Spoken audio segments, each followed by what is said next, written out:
Hello friends, welcome to prep IAS. आप सभी का प्रेप आईएएस पे स्वागत है। फ्रेंड्स, इस सीरीज में हम लोग एनसीईआरटी डिस्कस कर रहे हैं। इससे पहले वाले चैप्टर में हमने class 8th polity chapter number 2 discuss किया था एंड अब हम डिस्कस करेंगे चैप्टर 3 जिसमें हम पार्लियामेंट के बारे में बात करने वाले हैं। एंड ये जो यूनिट 2 है इसमें बेसिकली पार्लियामेंट एंड लॉज के बारे में बताया गया है। शुरुआत में ही एक इलेक्शन रिजल्ट हमको बताया गया है, लोकसभा का इलेक्शन रिजल्ट है एंड ये काफ़ी पुराना ये रिजल्ट दिख रहा है, ठीक है। और इसमें जो कांग्रेस पार्टी है इसको 338 सीट्स यहाँ पे मिली हुई है। और इसका मतलब क्या होता है, ठीक है, इसका रिलेवेंस क्या है ये हम आगे अभी देखेंगे। एंड यहाँ पे बताया गया है कि चैप्टर 3 में बेसिकली पार्लियामेंट, जिसको हिंदी में क्या बोलते हैं, संसद, तो संसद के क्या फंक्शंस हैं वो डिस्कस किए गए हैं and the ways in which these connect to the idea of parliamentary democracy need to be emphasised. देखिए यहाँ पे कनेक्शन की बात हो रही है। देखिए पार्लियामेंट्री डेमोक्रेसी हमने बात की थी, इसमें क्या होता है, इसमें बेसिकली जो एग्जीक्यूटिव होते हैं वो रिस्पॉन्सिबल होते हैं टूवर्ड्स लेजिस्लेचर।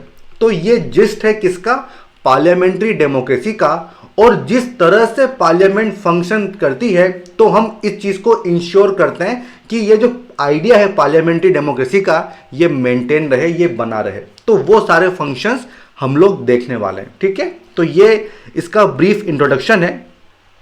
अब देखिए जो चैप्टर 3 है इसका टाइटल क्या है, why do we need a parliament, हमें संसद की जरूरत क्यों होती है। देखिए पार्लियामेंट्री डेमोक्रेसी आर्टिकल नंबर 74, 75 हमने काफ़ी बार डिस्कस किया है कि जो एग्जीक्यूटिव है they are responsible toward legislature, ये हमने काफ़ी बार डिस्कस किया है। और जो पार्लियामेंट एज एन इंस्टीट्यूशन इस चीज़ को रियलिटी में कन्वर्ट करता है। तो वही चीज़ हमें यहाँ पे समझनी है कि why do we need a parliament. Here we will try and understand the relation, ठीक है, क्या लिंक है between the idea of participation in decision making and the need for all democratic government to have the consent of their citizen। अक्सर देखिए आपने सुना होगा जब कोई पार्टी कोई इलेक्शन जीतती है तो वो क्या बोलती है कि हमें तो जनादेश मिला है, हमें पीपल्स मैंडेट मिला है, पीपल्स मैंडेट मिला है।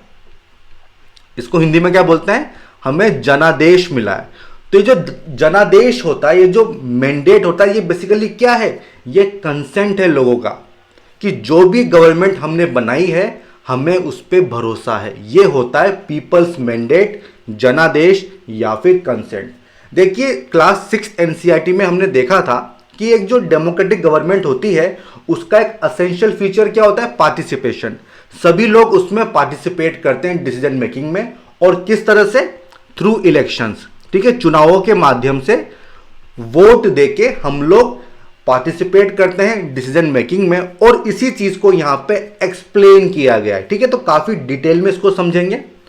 It is these elements that together make us a democracy. तो अगर आप डेमोक्रेसी को और अच्छा वाइब्रेंट बनाना चाहते हैं तो बेसिकली आपको पार्टिसिपेशन को और इंश्योर करना होगा, कंसेंट की बात करनी होगी। And this is best expressed in the institution of the parliament. मतलब अगर पार्लियामेंट होगी तो पार्लियामेंट के होने से ये दोनों चीजें आप इंश्योर कर सकते हो, number 1 participation and number 2 consent. किस तरह से वो हम देखेंगे। We will try to see how the parliament enables citizens of India to participate in decision making. किस तरह से पार्लियामेंट के थ्रू जो सिटीजन्स हैं वो पार्टिसिपेट करते हैं डिसीजन मेकिंग में and control the government, government को कंट्रोल करते हैं। देखिए हमने देखा था कि गवर्नमेंट के बेसिकली 3 ऑर्गन होते हैं, आपको पता है, एग्जीक्यूटिव, लेजिस्लेचर एंड जुडिशरी। तो ये सब चीजें आपको यहां पे कनेक्ट करनी होगी, दस making it the most important symbol of Indian democracy and the key feature of constitution. बहुत ही इंपॉर्टेंट स्टेटमेंट है, इसको आपको याद कर लेना चाहिए। सिंबल ऑफ इंडियन डेमोक्रेसी वो क्या है, पार्लियामेंट। और देखिए ये जो फिगर है ये हमने पहले भी डिस्कस किया था, ये हमारा संसद है, हमारी संसद है।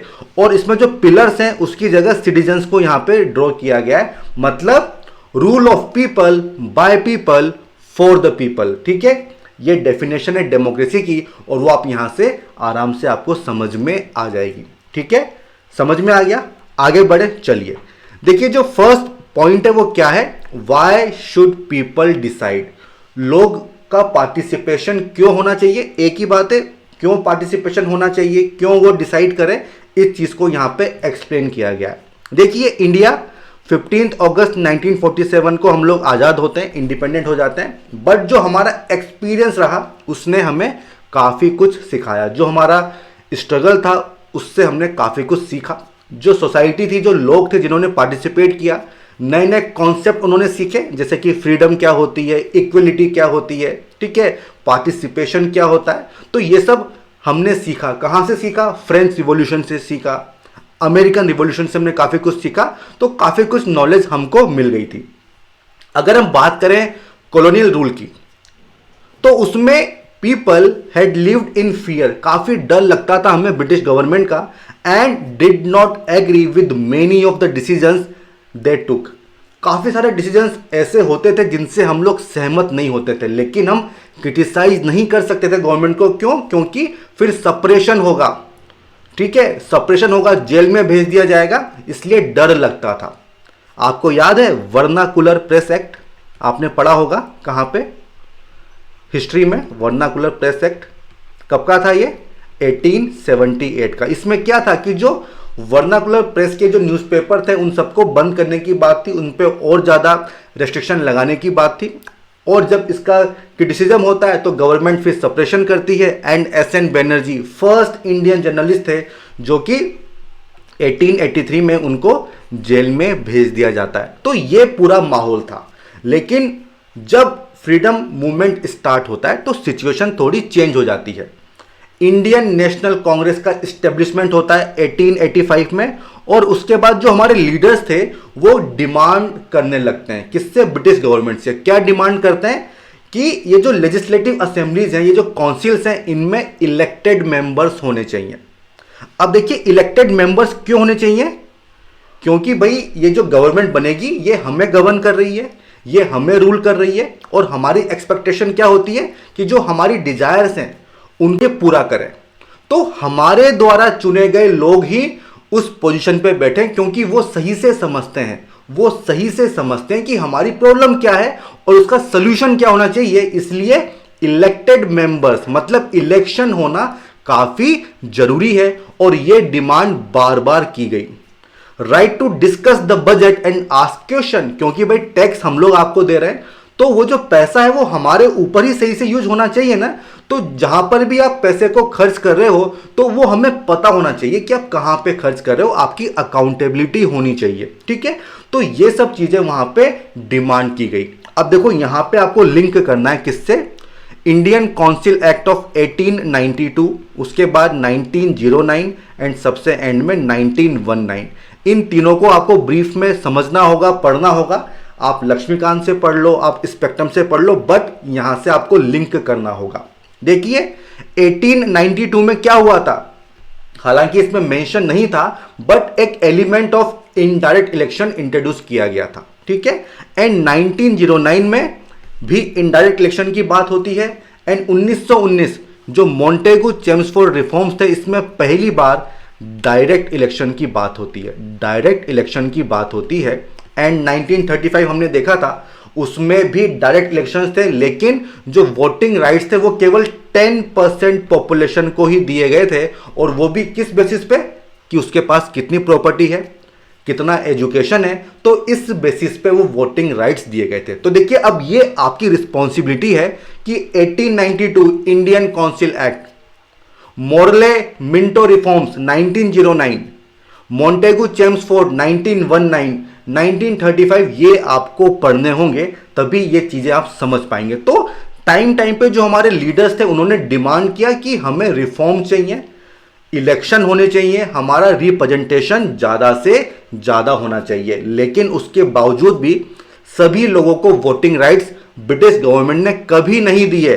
दे did not allow for all adults to vote nor could people participate in decision making. देखिए अगर गवर्नमेंट आपके अकॉर्डिंग काम नहीं कर रही है तो आपके पास पावर होनी चाहिए कि आप उसको हटा दें। ठीक है, तो आपके पास पावर होनी चाहिए कि आप उसको हटा दें, और ये पावर कहां से आती है? Through election, through vote. ठीक है, क्योंकि वोट आपके पास पावर होती है, आपके पास अथॉरिटी है कि आप अपना जो आपकी चॉइस है उसको आप प्रेस कर सकते हैं। तो जो गवर्नमेंट आपके लिए काम नहीं कर रही आप उसको हटा दीजिए। इसीलिए बात होती है कि सभी लोगों के पास वोटिंग राइट्स होने चाहिए, ताकि जो भी गवर्नमेंट है वो सबकी मर्जी से बने, सबका कंसेंट उसमें होना चाहिए। आई होप आप चीजों को लिंक कर पा रहे होंगे। आगे बढ़े, चलिए। So all persons in independent India would be able to participate in making decisions. हम लोग पहले से क्लियर थे कि जब हम आजाद होंगे तो सबको वोटिंग राइट्स मिलेंगे। यूनिवर्सल एडल्ट सफरेज की हम बात करते हैं। कौन सा आर्टिकल है? Article number 325 and 326। काफी बार मैंने इसको डिस्कस किया हुआ है। देखिए, दिस डिड नॉट मीन भाई हम इंडिपेंडेंट हो गए, इसका मतलब ये नहीं है कि गवर्नमेंट जो चाहे वो कर ले।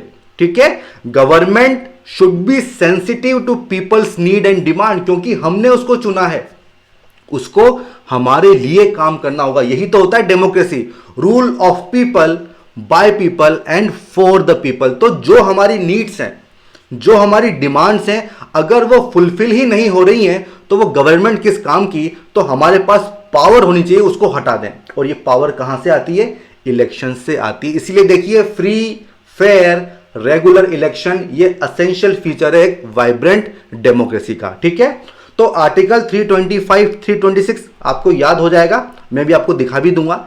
देखिए, बगल में एक फोटो दिखाया गया है और इसमें ईवीएम, इलेक्ट्रॉनिक वोटिंग मशीन, उसके जो इंस्ट्रक्शन है कि आपको किस तरह से यूज करना है वो आपको पूरा यहां पे समझाया गया है। ये पूरी एक पिक्चर यहां पे बताई गई है।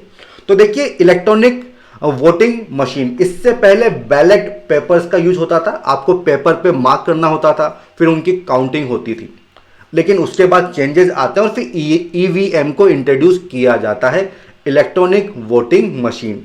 And through out the country for the first time 2004 के जो जनरल इलेक्शंस थे उनमें इसका यूज हुआ था। देखिए, पूरे इंडिया में एक साथ कब यूज हुई? 2004 में। हालांकि पहले भी यूज हो चुकी है, वो भी हम अभी देख लेंगे। लेकिन इसके क्या फायदे थे? एक फायदा यहां पे बता रखा है कि इससे ट्रीज काफी बच गए, क्योंकि देखिए इससे पहले बैलेट पेपर यूज होते थे, बैलेट पेपर यूज होते थे और उसमें आपको मोहर लगानी होती थी। ठीक है, तो काफी सारे पेड़ काटने पड़ते थे तभी तो पेपर बनेगा, तो वो चीज दूर हो गई, तो ये इसका बेनिफिट है। बट देखिए, थोड़ा सा इसकी डिटेल में हम लोग जाएंगे, थोड़ा इसकी डिटेल में हम लोग जाएंगे। और आर्टिकल 325 326 ये काफी बार मैं डिस्कस कर चुका हूं। इसमें यह बात कही गई है, जस्ट ए मिनट, इसमें यह बात कही गई है कि सभी लोगों को वोट देने का अधिकार होगा, सभी लोगों को वोट देने का अधिकार होगा, बेसिस ऑफ एडल्ट सफरेज। ठीक है, समझ में आ गया। इसके बाद देखिए, जो ईवीएम का जो पूरा कहानी है वो ये है कि पहली बार ये जो आइडिया था ये 1977 में आया था। ठीक है, 1977 में आया था and for the first time 1981 में इसको यूज किया गया था। तो ये बहुत ही इंपॉर्टेंट इंफॉर्मेशन है जिस पे क्वेश्चन पूछे जाते हैं कि सबसे पहले इसको कब यूज किया था?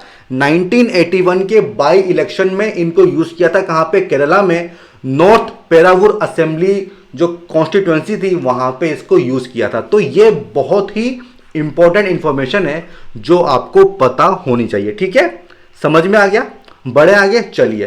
तो ईवीएम हमने देख लिया और लोगों का पार्टिसिपेशन क्यों जरूरी है ये भी हमने यहां पे देख लिया है। अब अगला टॉपिक क्या है कि पीपल एंड देयर रिप्रेजेंटेटिव, मतलब अब हम बात करेंगे कंसेंट की। हमने दो चीज देखी थी, पार्टिसिपेशन, दूसरा कंसेंट।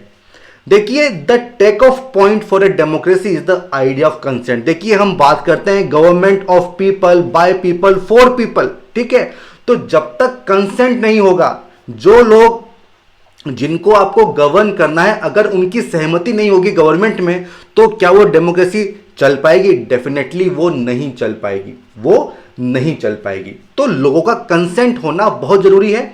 और कंसेंट का मतलब क्या है? Desire, approval and participation of people. देखिए, लोगों की कुछ डिजायर्स होती हैं, कुछ एस्पिरेशंस होती हैं, कुछ नीड्स होती हैं, उसको फुलफिल करने के लिए वो किसी पार्टी को, किसी कैंडिडेट को अप्रूव करते हैं जो उनकी बात को मानेगा, जो उनके लिए काम करेगा। और ये अप्रूवल किस तरह से होता है? Participation in election. तो हम आपको वोट देंगे, हम आपको जिता देंगे, तो आप हमारे बिहाफ पे डिसीजन लोगे। तो ये होता है idea of consent. I hope आप इसको समझ गए होंगे, ठीक है।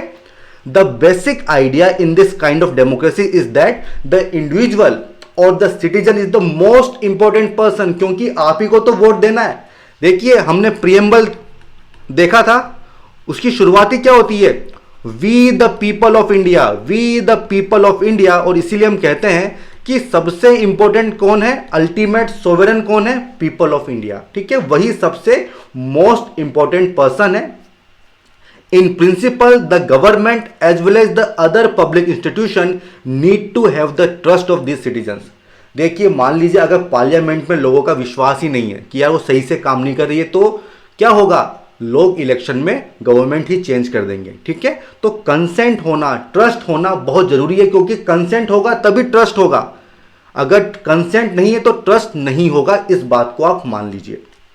अब देखिए, अब आता है कि how does the government individual give approval to the government. किस तरह से अप्रूवल देता है? मैंने आपको बताया इलेक्शन होंगे, इलेक्शन में आपको वोट देना है और people would elect their representative to the parliament. हम लोग अपने रिप्रेजेंटेटिव चुनते हैं, उनको क्या बोलते हैं? मेंबर ऑफ पार्लियामेंट, ठीक है, उनको बोलते हैं एमपी।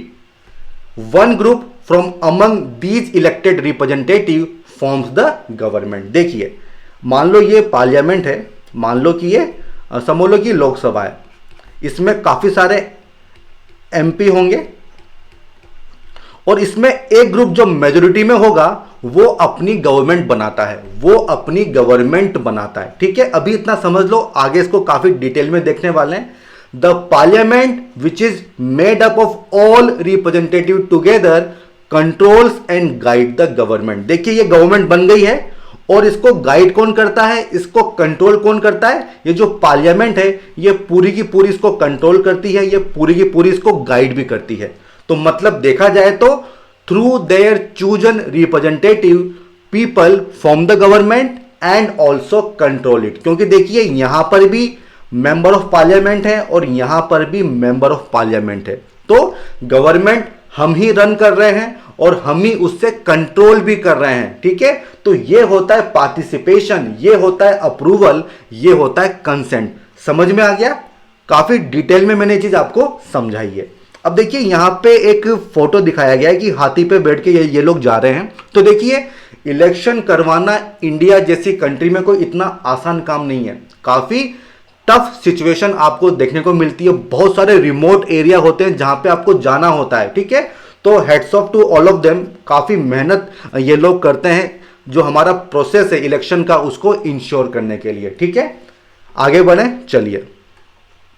अब देखिए, इसके बाद अगला जो टॉपिक है वो बेसिकली रोल ऑफ पार्लियामेंट है। उससे पहले यहां पे देखिए 3 इमेज आपको दिखाई गई है। जो पहली इमेज है वो पार्लियामेंट की है, आप देख पा रहे होंगे। इसके बाद जो सेकंड फिगर है ये राज्यसभा का है। किसका है? राज्यसभा का। इसको काउंसिल ऑफ स्टेट्स भी बोलते हैं। इसके नोट्स बना लो आप, ठीक है। पार्लियामेंट को हिंदी में क्या बोलते हैं? संसद। पार्लियामेंट को बोलते हैं संसद। एक नीचे बताया गया है राज्यसभा, जिसको बोलते हैं काउंसिल ऑफ स्टेट्स। और यहां पे बताया गया है लोकसभा, जिसको क्या बोलते हैं? House of the people. अब देखिए, थोड़ा यहां पे हम स्टॉप करेंगे, काफी कुछ है बताने के लिए। तो देखिए, अगर हम हमारे संविधान की बात करें तो आर्टिकल नंबर 79 ये बहुत इंपॉर्टेंट है। इसको एक बार देख लेते हैं कि 79 में क्या दिया हुआ है, ठीक है। तो आर्टिकल नंबर 79 देखिए, ये जो आर्टिकल ये बताता है कॉन्स्टिट्यूशन ऑफ पार्लियामेंट, पार्लियामेंट के एलिमेंट क्या क्या होंगे। तो देखिए, साफ साफ कहा गया है कि there shall be a parliament for the union, तो होना कंपलसरी है। Which shall consist of president, उसमें एक तो प्रेसिडेंट होंगे और 2 हाउसेज होंगे। पहला हाउस है काउंसिल ऑफ स्टेट्स, ठीक है, और दूसरा हाउस क्या है? House of the people. तो देखिए, पार्लियामेंट के 3 एलिमेंट होते हैं। प्रेसिडेंट, अब सवाल आता है कि प्रेसिडेंट का क्या काम है? तो देखिए कोई भी बिल अगर पास होता है पार्लियामेंट से, उसका अप्रूवल कौन करता है? प्रेसिडेंट करते हैं। पार्लियामेंट को समन कौन करते हैं? प्रेसिडेंट। उसको प्ररोग कौन करते हैं? प्रेसिडेंट। ऑर्डिनेंस कौन निकालते हैं? प्रेसिडेंट। तो प्रेसिडेंट का काफी इंपॉर्टेंट रोल होता है, ठीक है। इसलिए जो प्रेसिडेंट है वो पार्लियामेंट के मेंबर होते हैं, उसके एलिमेंट होते हैं, ऐसा समझ लीजिए। अब देखो यहां पे जो हमारा कॉन्स्टिट्यूशन है, इसने क्या वर्ड यूज किया है? Council of states and house of the people. और मैंने आपको हिंदी में बताया था राज्यसभा एंड लोकसभा। तो देखिए ये जो हिंदी वाली जो टर्म्स है ना, ये 1954 में ये जो हिंदी नेम्स थे ये अडॉप्ट किए गए थे। इसको आप नोट कर लीजिए, बहुत इंपॉर्टेंट है। अब देखिए ये जो राज्यसभा होती है या फिर काउंसिल ऑफ स्टेट्स, इसको बेसिकली अपर हाउस के नाम से भी जाना जाता है। क्या बोलते हैं? अपर हाउस या फिर सेकंड चैम्बर या फिर हाउस ऑफ एल्डर्स। तो इसके काफी अलग अलग नाम हैं, ये आपको याद रखने होंगे, ठीक है, इंपॉर्टेंट है हमारे लिए, ठीक है। तो राज्यसभा, काउंसिल ऑफ स्टेट्स या फिर अपर हाउस, सेकंड चैम्बर या फिर हाउस ऑफ एल्डर्स। तो फिर लोकसभा को क्या बोलते हैं? तो जो लोकसभा होती है इसको बेसिकली बोलते हैं लोअर हाउस, लोअर हाउस, या फिर इसको बोलते हैं फर्स्ट चैम्बर, या फिर इसको बोलते हैं पॉपुलर हाउस। अब आप लोगों के मन में एक क्वेश्चन आएगा कि इनमें डिफरेंस क्या होता है। तो देखिए जो राज्यसभा जो होती है, जो काउंसिल ऑफ स्टेट्स होती है, वो किसको रिप्रेजेंट करती है? वो रिप्रेजेंट करती है स्टेट्स को एंड यूनियन टेरिटरीज को। जबकि जो हाउस ऑफ पीपल है वो किसको रिप्रेजेंट करते हैं? वो सभी लोगों को, पीपल ऑफ इंडिया, ठीक है, पीपल्स को रिप्रेजेंट करते हैं एज ए होल, ठीक है। तो हाउस ऑफ पीपल समझ में आ गया एंड काउंसिल ऑफ स्टेट्स भी यहां पे आपको समझ में आ गया होगा, ठीक है। It represents people of India. अब देखिए यहां पे थोड़ा सा आपको कुछ एडिशनल इंफॉर्मेशन भी लेनी चाहिए, मैं आपको बता देता हूं। यहां पे देखिए जब भी हम बात करते हैं इंडियन कॉन्स्टिट्यूशन की, तो उसको आप कंपेयर करो किससे? ब्रिटेन के साथ, आप कंपेयर करो यूएसए के साथ। तो देखिए ब्रिटेन में क्या होता है, यूके में बेसिकली वहां पर भी सेम सिस्टम है कि उसके 3 एलिमेंट होते हैं। सबसे पहले क्राउन होगा, जैसे हमारे यहाँ प्रेसिडेंट है, उसके बाद वहाँ पे हाउस ऑफ लॉर्ड्स होते हैं, हाउस ऑफ लॉर्ड्स, इसको बोलते हैं अपर हाउस, जैसे कि हमारे यहाँ राज्यसभा है, एंड हाउस ऑफ कॉमन्स, ठीक है, हाउस ऑफ कॉमन्स जैसे हमारे यहाँ लोकसभा होती है, ठीक है। तो ये चीज़ आपको याद रखनी होगी। अगर हम बात करें यूएसए की, तो यूएसए में देखिए हमने देखा था कि वहाँ पे जो एग्जीक्यूटिव है और जो लेजिस्लेचर है उनके बीच में स्ट्रिक्ट सेपरेशन होता है। तो वहां के जो प्रेसिडेंट हैं वो लेजिस्लेचर के पार्ट नहीं होते हैं। ये बात बहुत जरूरी है जिस पे क्वेश्चन पूछा जा सकता है। यहां पे 2 हाउस होंगे, एक होगा सीनेट जिसको बोलते हैं अपर हाउस, और एक होता है हाउस ऑफ रिप्रेजेंटेटिव, ठीक है, इसको क्या बोलते हैं? लोअर हाउस, ठीक है। तो प्रेसिडेंट इसके एलिमेंट नहीं होते हैं, इस पे सवाल पूछा जा सकता है। क्लियर हो गया ये बात यहां तक? देखिए थोड़ा डिटेल में मैं समझा रहा हूं, क्योंकि अगर ये चीज आपके समझ में आ गई ना, तो फिर आपको किसी भी चीज में दिक्कत नहीं आने वाली है, किसी भी चीज में आपको दिक्कत नहीं आने वाली है, ठीक है। आगे बढ़े, चलिए। अब देखो यहां पे क्या लिखा हुआ है, पार्लियामेंट ऑफ इंडिया, इसका फंक्शन क्या है? Supreme law making institution. तो लॉ बनाने का काम होता है पार्लियामेंट का। इसमें 2 हाउस होते हैं, राज्यसभा, लोकसभा, ये ऑलरेडी मैंने आपको बता दिया है। अब देखिए राज्यसभा एंड लोकसभा, इनकी स्ट्रेंथ कितनी है? 245 एंड 545, और इनके जो प्रिसाइडिंग ऑफिसर्स हैं वो यहां पे बताए गए हैं। तो देखिए थोड़ा सा एक बार फिर हम चलेंगे पीपीटी पे, ठीक है, तो काफी कुछ है बताने के लिए। तो देखिए आर्टिकल नंबर 80, आर्टिकल नंबर 80 ये आपको याद रखना होगा। देखिए मेंबरशिप बताई गई थी कि स्ट्रेंथ कितनी होती है। तो देखिए हमारा जो संविधान है वो क्या बोलता है कि जो राज्यसभा है उसमें 12 मेंबर्स तो होंगे नॉमिनेटेड, और ये कौन नॉमिनेट करेगा? प्रेसिडेंट करेंगे। इसके अलावा 238 रिप्रेजेंटेटिव होंगे, किसके? स्टेट्स एंड यूटी के। कितने होंगे? 238, मतलब टोटल स्ट्रेंथ कितनी हो गई? 250। तो ये मैक्सिमम स्ट्रेंथ है जो सजेस्ट की गई है, जो बताई गई है। लेकिन आज की डेट में कितनी स्ट्रेंथ है? वो केवल और केवल 245 है, और यही चीज मेंशन किया गया है एनसीईआरटी बुक में। और ये जो 245 है इसमें बेसिकली 229 जो है ये स्टेट से बिलोंग करते हैं, 4 यूनियन टेरिटरी से बिलोंग करते हैं एंड 12 जो हैं ये नॉमिनेटेड मेंबर्स हैं। समझ में आ गया? तो देखिए यहां पे बेसिकली क्या बताया गया है कि टोटल स्ट्रेंथ कितनी है 245। बेसिकली जो मैक्सिमम स्ट्रेंथ है वो 250 है, लेकिन जो करंट स्ट्रेंथ है वो है 245। समझ में आ गया?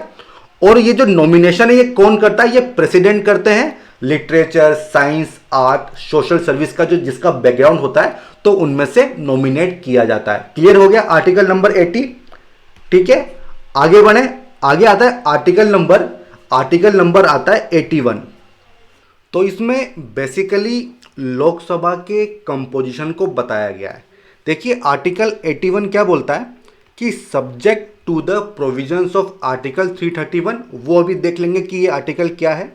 इसमें दो चीज़ें बताई गई हैं कि नॉट मोर देन 530 मेंबर्स जो कि डायरेक्टली इलेक्टेड होंगे, कहाँ से? स्टेट से होंगे।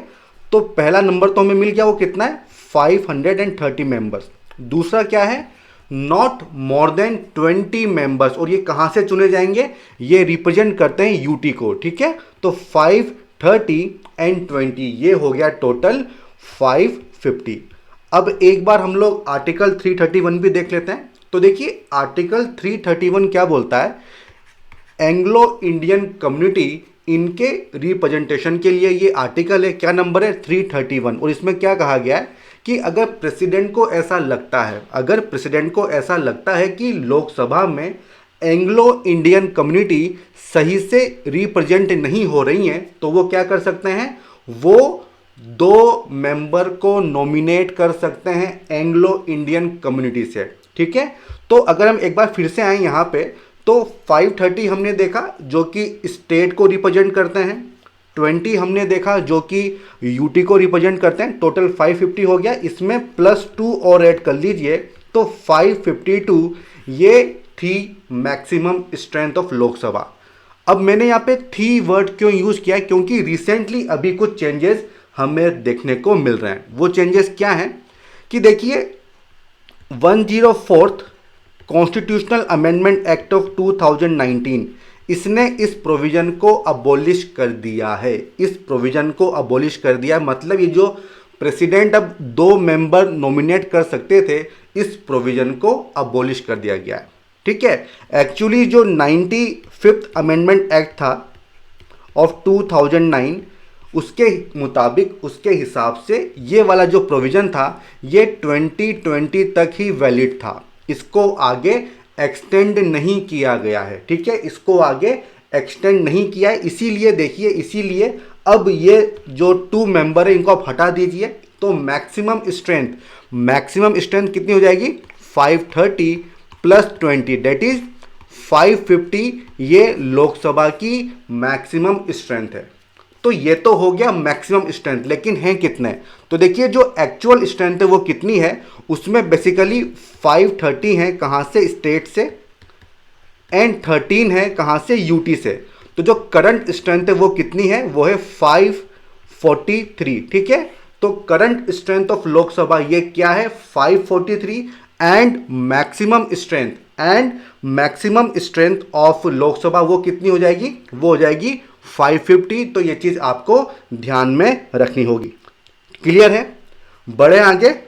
अब देखिए इसमें यह भी कहा गया है कि जो राज्यसभा है chaired by vice president of India, तो जो वाइस प्रेसिडेंट है वो इसको चेयर करते हैं, एंड लोकसभा को कौन चेयर करते हैं? स्पीकर उसको चेयर करते हैं। ठीक है, तो इनके जो आर्टिकल्स हैं वो भी आपको पता होना चाहिए, और ये आपको कहां मिलेंगे? आर्टिकल नंबर 89, यहां पे चेयरमैन एंड डेप्यूटी चेयरमैन के बारे में बताया गया है। देखिए जो वाइस प्रेसिडेंट है इंडिया के, वो एक्स ऑफिशियो चेयरमैन होते हैं। मतलब क्योंकि वो वाइस प्रेसिडेंट की चेयर पे बैठते हैं, इसलिए वो राज्यसभा के चेयरमैन होंगे। मतलब ये कि वो इसके मेंबर नहीं होते हैं, और इस पे काफी क्वेश्चंस पूछे जाते हैं।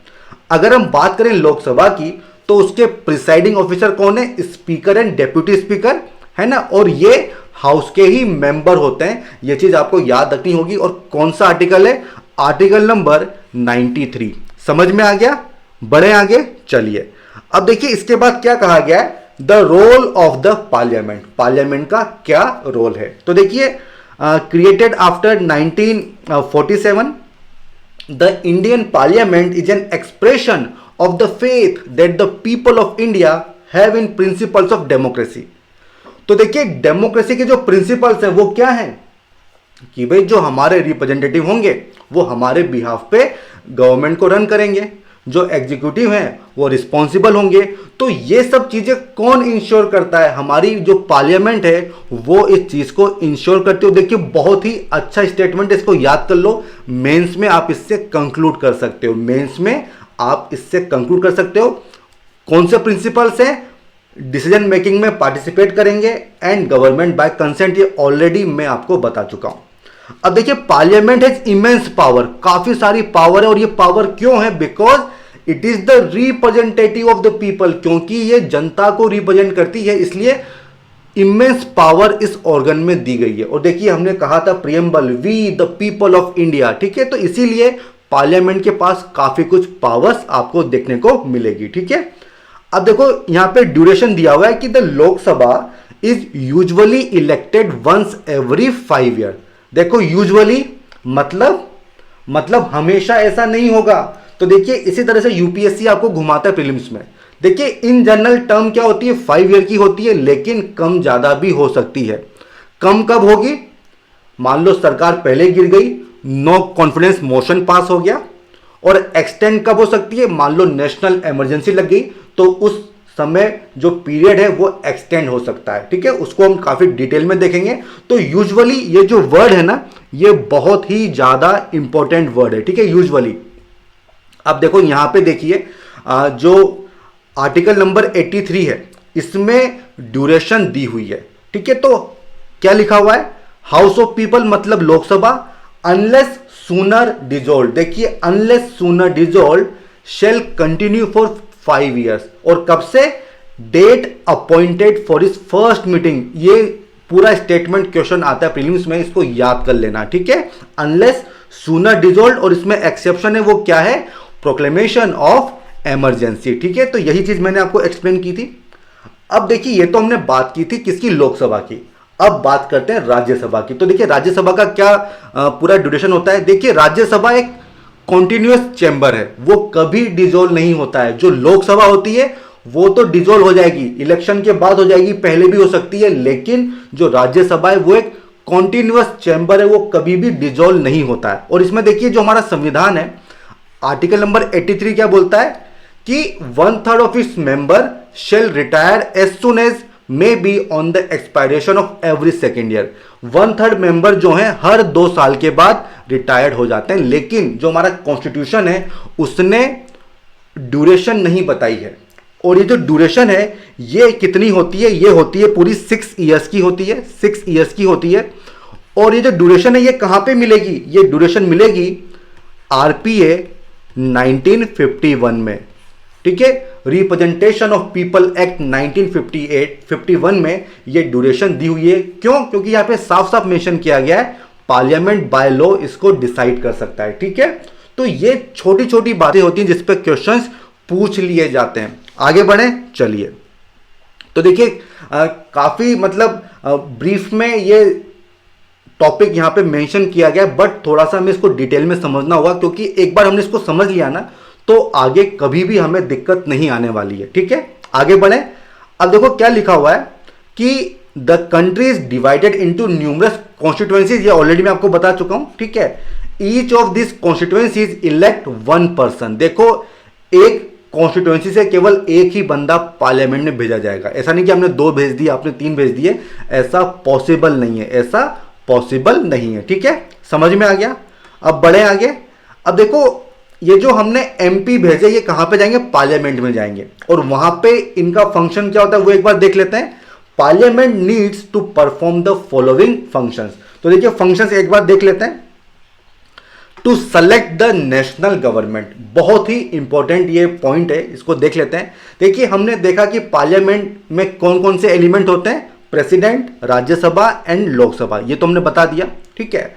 And after the Lok Sabha elections a list is prepared showing how many MPs belong to each political party, समझ में आ गया? इलेक्शन होंगे और ये देखा जाएगा कि हर पार्टी से कितने लोग चुन के आए हैं, ठीक है। अब देखिए गवर्नमेंट बनाने के लिए क्या रिक्वायरमेंट है, वो ये है कि जो पार्टी है उसके पास मेजोरिटी होनी चाहिए, किसकी? Of elected MP. देखो कीवर्ड क्या है? इलेक्टेड, तो यहां पे नॉमिनेटेड नहीं आएगा, तो इलेक्टेड एमपी की मेजोरिटी होनी चाहिए। अब मैक्सिमम स्ट्रेंथ क्या है, मतलब स्ट्रेंथ क्या है अभी हमारी लोकसभा की? 543 है जो इलेक्टेड है, और इसमें मेजोरिटी कितना हो जाएगा? मिनिमम 272, इसका आधा कर लो +1 कर दो। तो जो भी पार्टी 272 या फिर इससे ज्यादा सीट्स ले लेगी वो गवर्नमेंट बना लेगी, ठीक है। तो 272 का आंकड़ा जो भी पार्टी पार करेगी वो गवर्नमेंट बना लेगी, ठीक है। तो पार्लियामेंट का रोल क्या है? To select the national government. अब देखिए ये तो होता है रूलिंग पार्टी, इसके अलावा होता है अपोजिशन। तो जो अपोजिशन पार्टी होगी उसको अपोजिशन कहा जाएगा, और वो कौन सी पार्टी होगी? All the political parties that are not part of majority party, या फिर कोलिशन का जो पार्ट नहीं होता, रूलिंग पार्टी के अलावा जो पार्टीज होंगी उनको अपोजिशन पार्टी कहा जाता है, और उसमें जो लार्जेस्ट पार्टी होगी उसको मेजर अपोजिशन पार्टी के नाम से जाना जाता है, ठीक है। और देखो इसके पास मिनिमम कितनी सीट्स होनी चाहिए? 1/10 ऑफ टोटल मेंबरशिप, मतलब 55 सीट्स इसके पास होनी चाहिए। तो ये एडिशनल इंफॉर्मेशन है जो आपको पता होना चाहिए, ठीक है। अब देखो बगल में एक एग्जांपल दिया हुआ है 15th लोकसभा का, तो कांग्रेस के पास 206 सीट्स हैं, और ये सबसे लार्जेस्ट पॉलिटिकल पार्टी है जिसको सबसे ज्यादा वोट मिले हैं, सीट्स मिली हैं, ठीक है। अब देखो यहां पे आपको कितना मार्क चाहिए? 272, लेकिन यहां पे नहीं हो रहा है, तो ये क्या करेगी? ये कुछ पार्टी को अपने अंदर मिला लेगी, और जो 272 का जो नंबर है ये क्रॉस हो जाएगा। इसको क्या बोलते हैं? इसको बोलते हैं कोलिशन गवर्नमेंट या फिर गठबंधन। समझ में आ गया? चलिए आगे क्या लिखा हुआ है? One of the most important function of Lok Sabha is to select the executive. देखो एग्जीक्यूटिव कौन होते हैं आपको पता है, जैसे कि प्रेसिडेंट हो गए, प्राइम मिनिस्टर हो गए, काउंसिल ऑफ मिनिस्टर्स हो गए, ये सब एग्जीक्यूटिव की श्रेणी में आते हैं, ठीक है। तो बेसिकली जो एग्जीक्यूटिव है उनका क्या काम होता है? जो पॉलिसीज बन गई उनको आपको इंप्लीमेंट करना है। पॉलिसी कौन बनाएगा? लॉज कौन बनाएगा? पार्लियामेंट बनाएगी। उसको कौन इंप्लीमेंट करेगा? एग्जीक्यूटिव उसको इंप्लीमेंट करते हैं। और देखिए जनरली जब हम गवर्नमेंट की बात करते हैं तो हमारे माइंड में क्या आता है? एग्जीक्यूटिव। बट सच्चाई क्या है वो तो आपको पता है ना, गवर्नमेंट 3 ऑर्गन होते हैं, लेजिस्लेचर, एग्जीक्यूटिव एंड जुडिशरी, ठीक है। तो इस चीज को आपको भूलना नहीं है। अब देखो prime minister of India is the leader of the ruling party. जो भी पार्टी मेजोरिटी में है वो अपना एक लीडर चुनेगी और वो हो जाएंगे प्राइम मिनिस्टर ऑफ इंडिया, ठीक है। और इनको लीडर ऑफ रूलिंग पार्टी भी कहते हैं, ठीक है। From the MPs who belong to her party the prime minister select, देखिए सेलेक्ट, वो चूज करेंगे कि मुझे किससे मिनिस्टर बनाना है, कौन सा काम उसको देना है। ये काम किसका है? ये काम है प्राइम मिनिस्टर का। अब देखिए यहां पे फिर से ना, यहां पे फिर से 2 आर्टिकल हैं जो हमें याद रखने होंगे, article number 74 and article number 75। There shall be a council of ministers with prime minister at the head, ठीक है। ये आर्टिकल नंबर 74 है। और इसके बाद आर्टिकल नंबर 75 क्या बोलता है कि prime minister shall be appointed by president. कौन अपॉइंट करेगा प्राइम मिनिस्टर को? प्रेसिडेंट अपॉइंट करेंगे। And other ministers shall be appointed by president on the advice of prime minister. समझ में आ गया कि प्राइम मिनिस्टर ही चूज कर रहे हैं कि किसको मंत्री बनाना है, किसको मिनिस्टर बनाना है, और कौन अपॉइंट करेगा? प्रेसिडेंट उसको अपॉइंट करेंगे, ठीक है। एंड थर्ड पॉइंट क्या है? The council of ministers shall be collectively responsible to the house of people. बहुत ही इंपॉर्टेंट क्लॉज है, ठीक है, इसको याद कर लो। आर्टिकल नंबर 74, 75 पार्लियामेंट्री सिस्टम की जान है ये, ठीक है। आर्टिकल नंबर 74 एंड 75 क्लियर हो गया। तो हमने देखा किस तरह से जो गवर्नमेंट है वो बनती है। अब देखो इसके बाद कोलिशन के बारे में बताया गया, वो ऑलरेडी मैं आपको बता चुका हूं, ठीक है। आगे बढ़े चलिए। अब देखो यहां पे 2 इमेज और दिखाई गई है, 2 बिल्डिंग आपको बताई गई है, central secretariat and south and north block, ये 2 आपको बताया गया है। जो साउथ ब्लॉक है यहाँ पे बेसिकली प्राइम मिनिस्टर ऑफिस आपको देखने को मिलेगा, ये सब दिल्ली में है, ठीक है। Defence ministry, ministry of external affair के ऑफिस आपको यहीं मिलेंगे। जो नॉर्थ ब्लॉक है यहाँ पे बेसिकली आपको finance ministry, home affair ministry के ऑफिस आपको यहाँ पे देखने को मिलते हैं, ठीक है। अब आगे क्या बताया गया है, राज्यसभा। देखिए राज्यसभा बेसिकली किसको रिप्रेजेंट करती है, स्टेट्स को, एंड यूटी को रिप्रेजेंट करती है कहां पे, पार्लियामेंट में। देखिए इलेक्शन किस तरह से होते हैं इनमें, वो हम जो हायर क्लासेस होंगी वहां पे काफी डिटेल में देखेंगे, अभी हम हर चीज डिस्कस नहीं कर सकते हैं, ठीक है। अब देखो ये जो राज्यसभा है कैन ऑल्सो इनिशिएट लेजिस्लेशन, मतलब पावर इक्वल है, कुछ कुछ मैटर्स में पावर इक्वल है, दोनों ही इनिशिएट कर सकती है लेजिस्लेशन को, बिल को, required to pass through the Rajya Sabha in order to become a law. देखिए कोई भी अगर बिल लोकसभा से पास होता है तो उसको राज्यसभा से भी पास होना होगा, उसके बाद ही वो लॉ बन सकता है, ये चीज आपको पता होगी। It is therefore has an important role of reviewing and altering. तो देखिए अगर मान लो कोई हेस्टी लेजिस्लेशन है, काफी जल्दबाजी में बनाया गया है, जिस पर डिस्कशन वगैरह नहीं हुआ है, तो जो राज्यसभा है वो उसको रिव्यू कर सकती है, उसको ऑल्टर भी कर सकती है, ठीक है। तो ये चीज आपको यहां पे समझनी होगी।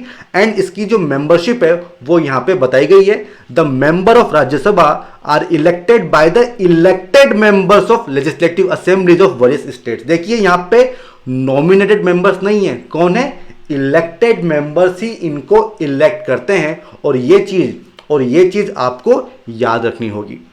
क्लियर है यहां तक, बढ़े आगे चलिए। अब दूसरा फंक्शन क्या है, to control, guide and inform the government. देखिए पार्लियामेंट में क्या होंगे, वहां पे सवाल जवाब पूछे जाते हैं, जो मेंबर ऑफ पार्लियामेंट है वो क्वेश्चंस रेज करते हैं, और जो मिनिस्टर्स हैं उनको आंसर देना होता है, जैसे कि क्वेश्चन आवर हो गया, जीरो आवर हो गया, नो कॉन्फिडेंस मोशन वगैरह हो गए। तो ये जितनी भी डिवाइस होती हैं इसके थ्रू जो एमपी हैं वो गवर्नमेंट को कंट्रोल करते हैं, वो उनसे इंफॉर्मेशन पूछते हैं कि बताइए इस वाले फील्ड में क्या आपने किया है, उनके एरिया में क्या प्रॉब्लम है वो बताएंगे, गाइड करने का काम करते हैं, और जो ग्राउंड पे लोगों की क्या सिचुएशन है, क्या वो लोग फील करते हैं, क्या उनकी समस्याएं हैं, ये सब इन्फॉर्म करते हैं गवर्नमेंट को, कौन, मेंबर ऑफ पार्लियामेंट। तो ये सबसे क्रूशियल काम है, क्या, control, guide and inform the government. They highlight drawbacks in various policies and programmes of the government. वो क्रिटिसाइज करेंगे कि आपने ये जो पॉलिसी बनाई है इसमें क्या क्या लूप होल्स हैं, क्या क्या गलती हैं, तो पूरी फीडबैक उनको मिलेगी, पूरे जो ड्रॉबैक्स हैं वो उनको बताए जाएंगे, ठीक है, ताकि जो गवर्नमेंट है वो रेमिडियल मेजर्स ले सकती है। अब देखो यहां पे एक फॉर्मेट बताया गया है कि किस तरह से पार्लियामेंट में क्वेश्चन पूछे जाते हैं और जो कंसर्न मिनिस्टर है वो उसका रिप्लाई करते हैं, ठीक है। तो ये बेसिकली उसका फॉर्मेट है, आप इसको देख सकते हैं, ठीक है। तो इस तरह से उनको फीडबैक वगैरह मिलती है कि ग्राउंड पे क्या सिचुएशन है, लोग कैसा फील कर रहे हैं, ठीक है। The member of parliament as representative of the people have a central role in controlling, guiding and informing parliament, ठीक है। ये ऑलरेडी मैंने आपको बता दिया है, क्लियर है यहां तक, बढ़े आगे चलिए। अब देखिए तीसरा फंक्शन क्या है, लॉ मेकिंग। और देखो ये तो हम आगे काफी डिटेल में पढ़ने वाले हैं। तो बेसिकली जो सबसे सिग्निफिकेंट फंक्शन है पार्लियामेंट का वो क्या है, लॉ को बनाना, और ये बात आप जानते भी होंगे, ठीक है। अब देखो अगला टॉपिक क्या है कि who are the people in the parliament. Parliament में कौन लोग होते हैं, तो देखिए पार्लियामेंट में बेसिकली सिटीजन्स ही होंगे, उनका डिफरेंट बैकग्राउंड होता है। और अब क्या देखने को मिलता है कि रूरल मेंबर्स ज्यादा होते हैं, there are more rural members as also members from many regional parties, वो भी हमें वहां पे देखने को मिलते हैं। Groups and peoples that were till now unrepresented are beginning to get elected to the parliament. तो देखिए जितना अच्छे से हमारा रिप्रेजेंटेशन होगा, अगर सारे सेक्शन का पार्टिसिपेशन होगा, रिप्रेजेंटेशन होगा किसमें, हमारी पार्लियामेंट में, तो हर सेक्शन की क्या नीड्स है, क्या उनके ग्रीवांसेज हैं, उसके हिसाब से आप पॉलिसी बना सकते हो। तो इस चीज को इंश्योर करना चाहिए कि जितने भी सेक्शन है हमारी सोसाइटी के, उन सब का रिप्रेजेंटेशन वहां पे होना चाहिए। स्पेशली जो वल्नरेबल सेक्शंस हैं, दलित हो गए, बैकवर्ड हो गए, वुमेन हो गए, इन सब का रिप्रेजेंटेशन वहां पे होना चाहिए। अब देखिए यहां पे वोटर टर्नआउट बताया गया है कि जो फर्स्ट लोकसभा थी उसमें 61% लोगों ने वोट दिया था, एंड 17 में कितना है, 67%। तो देखिए ये जो वोटर टर्नआउट है ये बढ़ रहा है, और ये किस चीज को हाईलाइट करता है कि लोगों का ट्रस्ट जो है वो काफी ज्यादा है towards parliament, towards election commission of India, towards democracy. समझ में आ गया ये बात, ठीक है। अब देखिए it has been observe that representative democracy can not produce a perfect reflection of society. इसका क्या मतलब है?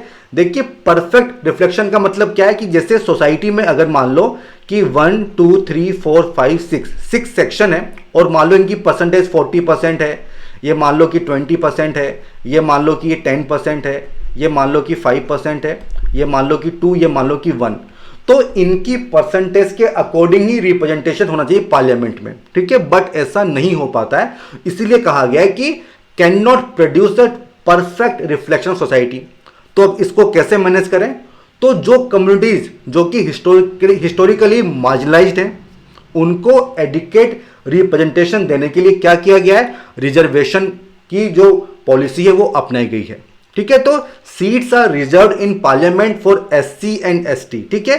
तो एससी एंड एसटी के लिए रिजर्वेशन है कहां पे? पार्लियामेंट में। ये बात आप याद रखना, ठीक है।